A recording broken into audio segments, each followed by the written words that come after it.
Aujourd'hui, je vous présente le jeu Magic Rabbit, un jeu d'observation coopératif à partir de 8 ans pour 1 à 4 joueurs et une durée de partie d'environ 3 minutes. Dans Magic Rabbit, vous devez replacer chronologiquement les lapins et les chapeaux du magicien qui correspondent. Mais soyez attentifs à ce que font les autres joueurs pour pouvoir remporter la partie, car votre temps est limité. Pour préparer la partie, prenez les lapins qui sont tous numérotés avec une couleur différente, vous les mélangez et vous les placez sur une ligne face cachée. Puis vous récupérez les chapeaux qui sont également numérotés et qui leurs couleurs correspondent aux lapins. Vous mélangez et vous les placez comme ça, face visible, par-dessus les lapins qui sont placés face cachée. Sur la gauche, vous allez poser le jeton, c'est celui-ci, magicien, qui indique en fait l'ordre chronologique, en fait, puisqu'on va aller de 1 à 9 pour replacer lapin et chapeau dans le bon ordre.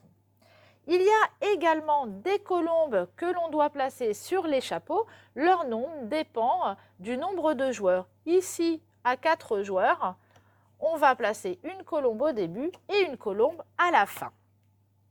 Le but donc est de replacer les lapins et les chapeaux dans l'ordre croissant et pour ça, vous avez uniquement 2 minutes 30 et vous ne pouvez pas communiquer entre vous.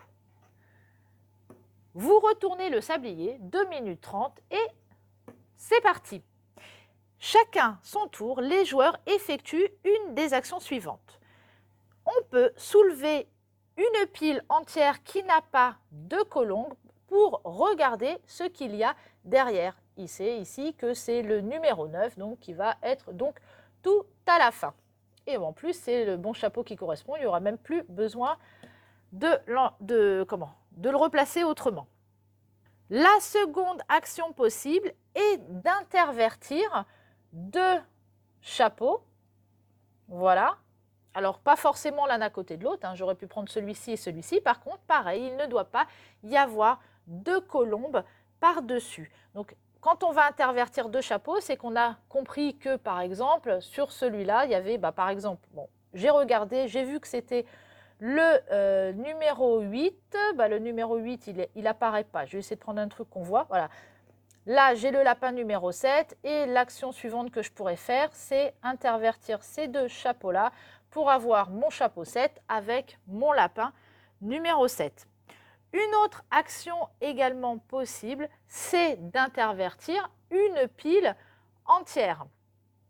Donc là, je sais que c'est mon, par exemple, c'est le 7, le lapin 7 et le chapeau 7 et il va falloir que je le replace à la 7e position qui est ici. Donc je vais prendre là et je vais placer de ce côté-là. À la fin de son tour, un joueur peut également déplacer une colombe sur une autre pile. Par exemple, il sait que celui-là, il ne faudrait plus le bouger. Donc il va prendre une colombe et va le placer là. Du coup, ça indique aussi aux autres, voyez ce que j'ai placé, là c'est bon, il n'y a peut-être plus besoin d'y toucher à celui-là. Et comme vous ne pouvez pas communiquer entre vous, du coup, ça demande de faire très attention à ce que font les autres, effectivement. Tiens, j'ai vu que mon camarade avait déplacé cette colombe sur celui-là, peut-être que du coup, et puis il y a eu un chapeau qui a été mis sur ce lapin-là, peut-être qu'il ne faut pas, qu'il ne faut plus y toucher.